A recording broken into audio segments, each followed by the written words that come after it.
Hey everyone, stop what you are doing right now, because what just happened in Seattle is one of the most stunning examples of political self-destruction in modern American history, and it happened faster than anyone thought possible. Here is the scene. A city elects a brand new mayor, no political experience whatsoever, no time in city council, no background in economics, finance, or urban policy.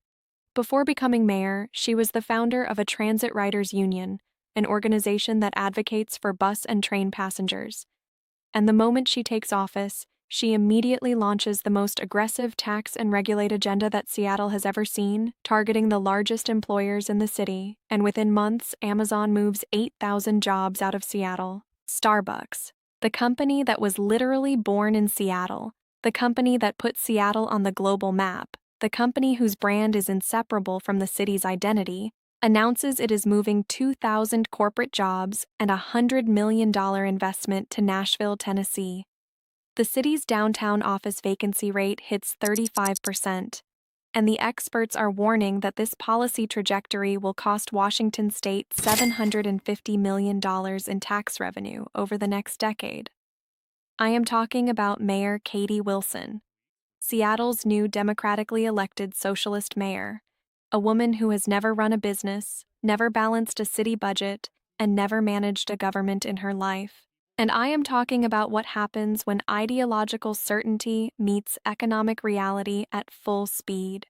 By the end of this video, you are going to understand exactly what Wilson did, why Amazon and Starbucks left, and why Seattle, one of the most prosperous cities in America just 10 years ago, is now watching its downtown turn into a ghost town.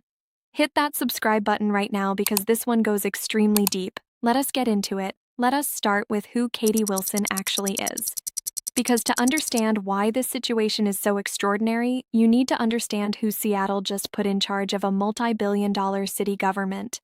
Wilson was not a city council member. She was not a state legislator. She was not a business executive or a policy expert or even a longtime community organizer with decades of experience. She was the founder and leader of the Transit Riders Union, a grassroots advocacy organization that fights for better bus and train service in the Seattle metro area. That was her resume, Transit Riders Advocate, and Seattle elected her mayor. Now, to be fair, Wilson ran on a clear and explicit platform. She was not hiding her ideology. She campaigned on taxing large employers, raising wages, expanding social housing, and fundamentally redistributing wealth from the corporate sector to working-class Seattle residents. The voters who elected her knew exactly what they were getting. The question was whether the economic reality of Seattle would accommodate that agenda, and the answer arrived very quickly. Here is what Wilson did the moment she took office. She moved aggressively to expand the Jumpstart payroll tax, a levy on large employers based on the wages they pay high-earning employees. She raised the business and occupation tax rates on companies operating in Seattle. And she introduced a brand new social housing tax, a 5% levy on employee compensation packages exceeding $1 million. Specifically designed to fund the construction of publicly owned housing in the city. Each of these measures, taken individually, might be defensible, but taken together, they created a tax environment that sent a crystal clear message to every major employer in Seattle. The message was this: the more successful you are, the more you pay. The more highly skilled people you employ, the more you owe. Growth in Seattle is not rewarded, it is taxed. And the companies that received that message responded exactly the way you would expect companies with the resources and flexibility to respond. Amazon is Seattle's largest private employer. The company was founded in Seattle in 1994 in Jeff Bezos's garage in Bellevue. It grew up in Seattle. For decades, it defined Seattle's identity as a technology hub. Amazon's corporate campus in South Lake Union transformed an entire neighborhood. Thousands of Amazon employees rented apartments, bought houses, ate in restaurants, spent money, and paid taxes in Seattle. Amazon was not just a company in Seattle. It was the economic engine of modern Seattle. And when Wilson's tax agenda became clear, Amazon did something surgical and devastating. It quietly began moving employees to Bellevue, the city directly across Lake Washington from Seattle. Bellevue is not in another state. It is not even far away. It is a 15-minute drive, but it is in a different municipal jurisdiction with dramatically lower tax rates. And Amazon moved 8,000 employees there, just across the bridge, out of Seattle's tax jurisdiction, gone. Think about what 8,000 Amazon employees represent. These are not minimum wage workers. Amazon's average technical salary runs well above $100,000 annually. 8,000 of those employees paying Seattle taxes versus Bellevue taxes is an enormous annual difference in municipal revenue, and those 8,000 employees were not eating lunch in Seattle anymore, not shopping in Seattle, not renting in Seattle. The restaurants near Amazon's Seattle offices lost their lunch crowds. The coffee shops lost their morning regulars. The dry cleaners lost their weekday customers. All of it across the bridge to Bellevue. And then Starbucks made its announcement. And that is where the story goes from painful to genuinely historic. Starbucks was founded in Seattle in 1971 at Pike Place Market. The original store is still there. Seattle and Starbucks are inseparable in the global imagination. If you say the word Seattle to someone anywhere in the world, they think coffee, they think rain, they think Starbucks. Howard Schultz, the man who built Starbucks into a global brand with 35,000 locations across 80 countries, grew up poor in Brooklyn, moved to Seattle, and spent 4 decades building something that made the city famous worldwide. And Starbucks just announced it is moving 2,000 corporate jobs and a $100 million investment to Nashville, Tennessee, not across the bridge like Amazon, to Tennessee, a completely different state. And the reason is the same. Washington state has been piling taxes onto high earners for years, a capital gains tax, a new millionaire income tax, and Seattle's new mayor is now adding a city-level layer on top of the state burden. For a company like Starbucks that employs thousands of highly compensated corporate professionals, the combined tax burden on those employees and on the company's Seattle operations has crossed a threshold where it makes more financial sense to build the company's future somewhere else. Former CEO Howard Schultz, the man whose entire identity is wrapped up in Seattle, publicly criticized Mayor Wilson's approach, calling out what he described as the socialist rhetoric that is demonizing employers and making Seattle hostile to the very businesses that created the jobs and paid the taxes that funded the city's growth. Schultz's public pushback was extraordinary. This is a man who spent decades defending Seattle, who stayed in Seattle when he could have left, who invested in Seattle over and over again. When even Howard Schultz says out loud that Seattle's political leadership is making a catastrophic mistake, you are looking at a genuine breaking point. Now let us look at what all of this has done to Seattle's downtown, because the numbers are staggering. Seattle's downtown office vacancy rate has hit 35%. 35%. More than 1 in 3 office spaces in downtown Seattle is empty. Before the pandemic, that number was in the single digits.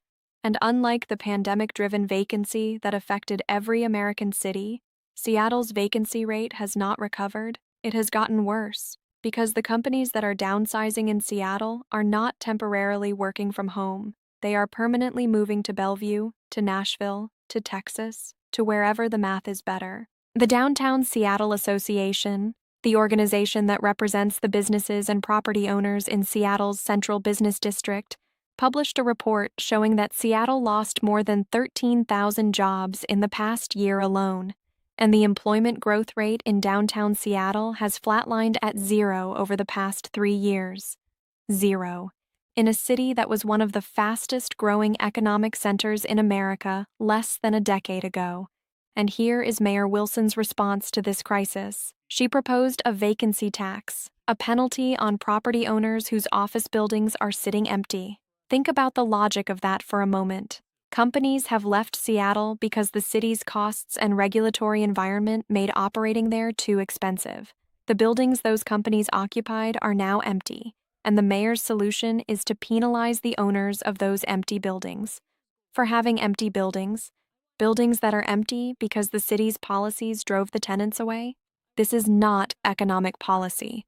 This is ideology so disconnected from reality that it cannot even accurately diagnose the problem it is trying to solve. Here is the number that should concern every taxpayer in Washington state.